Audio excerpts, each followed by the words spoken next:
Fala galerinha, tudo bom com vocês? Tive uma boa ideia para a gente poder fazer agora nesse período da quarentena. O que eu fiz? Resolvi gravar um vídeo aqui sobre o nosso conteúdo, aquele conteúdo que a gente estaria começando essa semana, para poder ajudar vocês aí nesse período que vocês estão, né, dentro da casa de cada um de vocês. Fechou?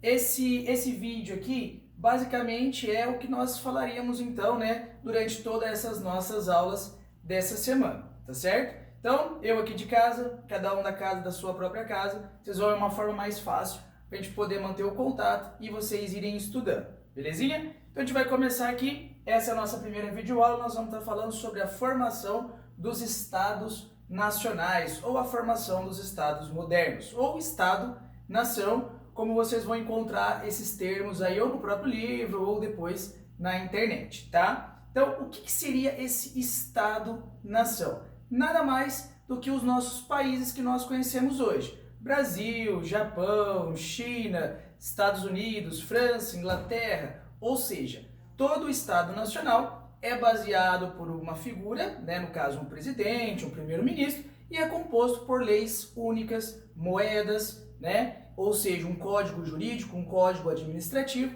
que é o que corresponde aos nossos estados modernos, nossos estados nacionais atualmente, tá? Mas aí o nosso objetivo é entender como eles formaram, ou seja, como eles começaram. Então, vamos começar aqui, ó.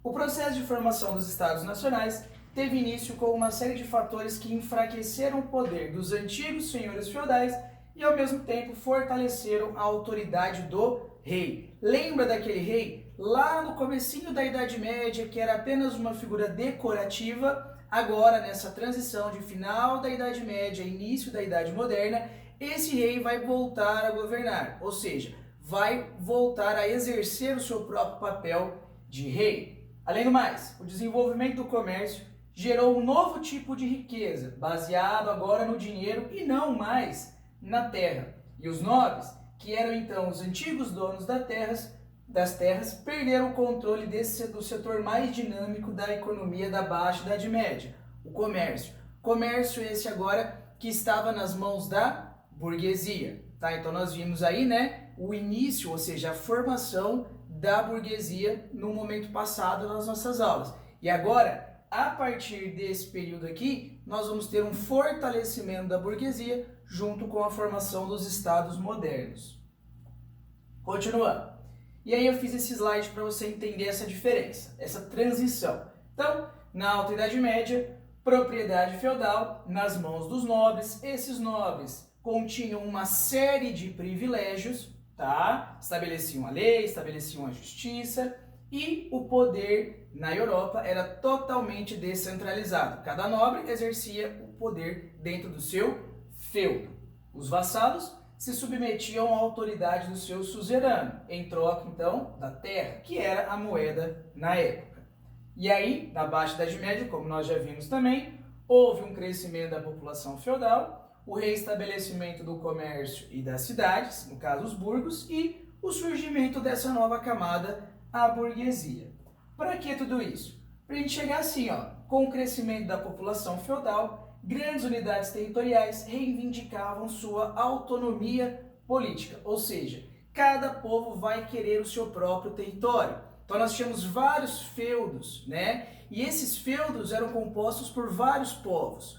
Porém, dentro de uma mesma região, esses povos se identificavam pela língua, pela cultura, pela tradição que eles tinham, tá? Nós ainda não tínhamos o espaço físico delimitado, as fronteiras, como nós temos hoje o contorno da fronteira do Brasil. Eles não tinham isso, eram unidades próximas que passavam a reivindicar uma centralização.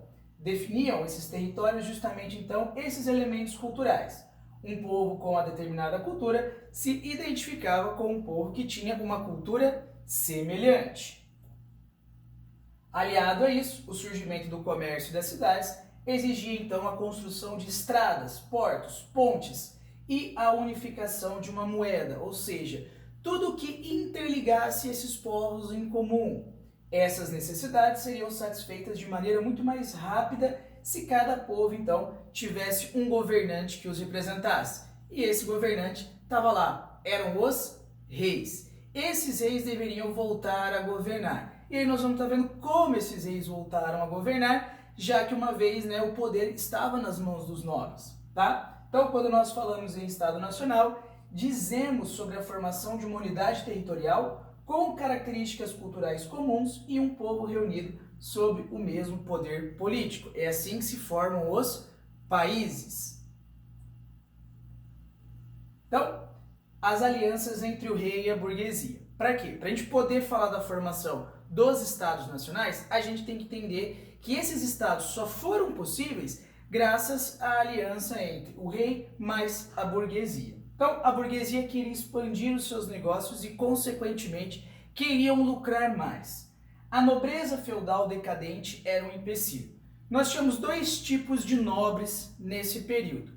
O nobre, que não aceitava perder o poder, tá, agora para os reis, e aquele nobre que entendia a situação e que, para não perder os seus privilégios, resolveu se aliar aos reis. Esses nobres que estarão se aliando aos reis, a gente vai chamar de nobreza parasitária, ou seja, aqueles nobres que ficavam ali na corte, né, ao redor dos reis, apenas, né, esperando ali, como é que eu posso dizer, apenas ali querendo, né, sugando do bom e do melhor dentro da corte, tá? Vão ocupar cargos no exército, vão ser ministros, vão fazer parte da administração real, uma vez que são nobres e resolveram ceder os seus feudos em nome do rei, tá? Mas a grande maioria dos nobres, tá, era um empecilho, eles não aceitavam aí essa unificação. Agora, o apoio aos reis seria a forma de reunificar o território, estabelecer então uma moeda única, assim como leis e impostos também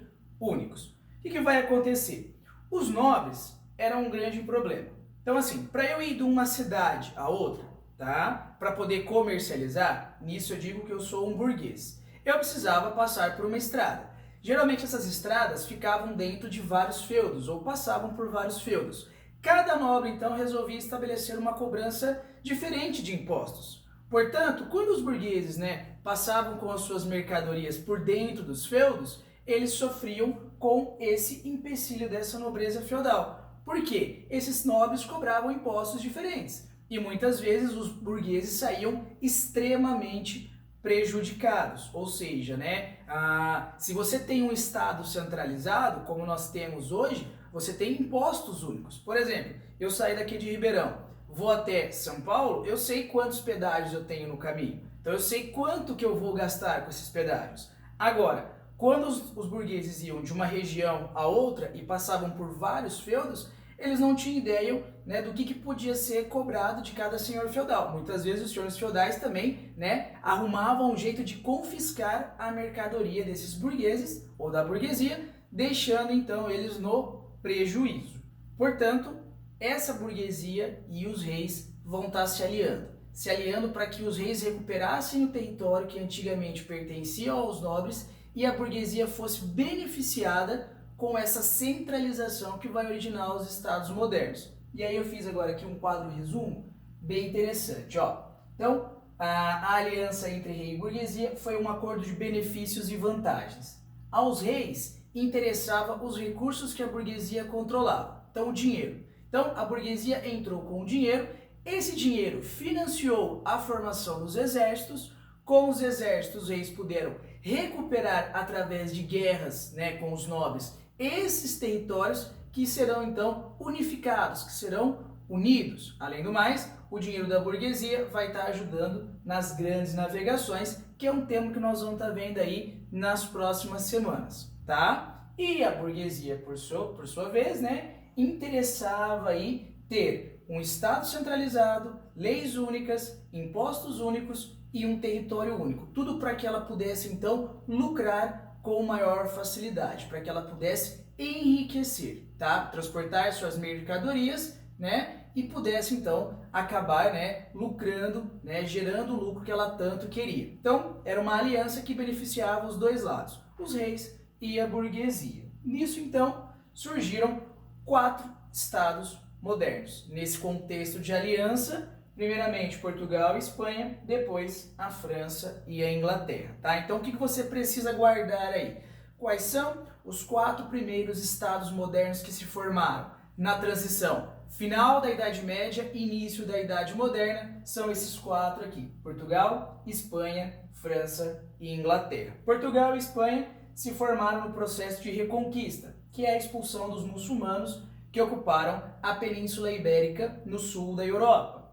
E a unificação da França e Inglaterra se deu mais politicamente para fortalecer os reinos que, separados, tinham pequena importância política e econômica, mas que, se unificados, se transformaram em duas grandes potências durante a Idade Moderna. Tá? Então, grava esses quatro aí: Portugal, França, Espanha e Inglaterra. São os quatro primeiros estados modernos que se formaram. E aí, as características, então, desses novos estados modernos: delimitação do sistema de fronteiras, uma moeda única, tá? Então, cada nação, cada país com a sua moeda única para facilitar as trocas, facilitar o comércio, a unificação de impostos, impostos também únicos, tá? Formação de um exército permanente e nacional, tá? Tudo isso bancado ainda com o dinheiro da burguesia, concentração dos poderes nas mãos dos reis, é o absolutismo monárquico, é isso que a gente vai focar já daqui a pouco, tá? A manutenção dos privilégios da nobreza, então aquela nobreza que aceitou, né, ceder os seus territórios, acabou sendo recompensada pelos reis. A formação de um corpo burocrático, que ajudava na administração real, a unificação de pesos e medidas, também para facilitar aí o comércio, e a imposição da justiça real. Então, uma justiça única que vai ser aplicada nos quatro cantos do reino, por assim dizer, para ficar mais fácil para vocês entenderem. Beleza, galerinha? E aí, ó, o absolutismo. Então, os reis voltaram a governar com o apoio da burguesia. Só que esses reis não podiam mais, né, perder esse poder, como eles perderam lá no começo da Idade Média para os nobres. Eles precisaram, então, manter uma postura diferente. E aí, então, surge um termo que é usado pelos historiadores, que é o absolutismo ou o absolutismo monárquico, que pode e deve ser entendido como a forma que os reis encontraram para governar os seus reinos unificados. Ou seja, esses reis agora passaram a governar de maneira rígida, autoritária, centralizadora. Governavam com mãos de ferro, tá? A gente costuma falar assim, tolerância zero, tá? Então esses reis, né, eles vão estar governando com uma maneira mais rígida, mais autoritária, para não correrem o risco de perder os poderes que eles haviam acabado de reconquistar, tá? E aí o exemplo maior, ou grande exemplo do absolutismo monárquico desse período é o rei Luís XIV, o rei da França, que é esse aqui que vai aparecer na imagem. Luís XIV, também chamado de o Rei Sol, disse essa frase na época: L'État c'est moi, ou seja, o Estado sou eu. É o maior exemplo de como ele concentrava os poderes nas suas mãos. Ele era o próprio Estado, ele fazia as leis, ele julgava, ou seja, ele impunha a sua vontade sobre os seus súditos. Ele se dizia também o Rei Sol, porque todos circulavam ao seu redor, tanto a nobreza, quanto a população camponesa, quanto a burguesia, todo mundo circulava ao redor desse rei, que é o maior símbolo do absolutismo. Luís XIV, o Rei Sol, né, o maior exemplo aí do absolutismo monárquico e principalmente do absolutismo monárquico na França. Vocês vão estar lendo depois um link que eu vou estar disponibilizando para vocês consultarem aí no Google Sala de Aula, e esse link vai explicar melhor essa pintura aqui do Luís XIV, tá? Eu quero que vocês leiam depois, porque vai explicar cada elemento das suas vestimentas e como que isso compõe, né, o absolutismo que nós tínhamos aí durante esse período agora, né, dessa transição, final de Idade Média e início da Idade Moderna. Beleza, galerinha? Por hoje é só. A gente vai estar continuando numa próxima videoaula. Nós vamos falar aí dos teóricos do absolutismo, porque vai ter, né, vão ter filósofos que vão justificar o poder real, e a nova prática econômica desse período que está substituindo o feudalismo, que vai ser o mercantilismo. Mas isso é um tema para a nossa próxima videoaula. Beleza, galerinha? Espero que esse vídeo aqui possa dar uma clareada para vocês, possa dar uma ajudada e qualquer dúvida aí estou à disposição. Um grande beijo do tio Vini e até a próxima!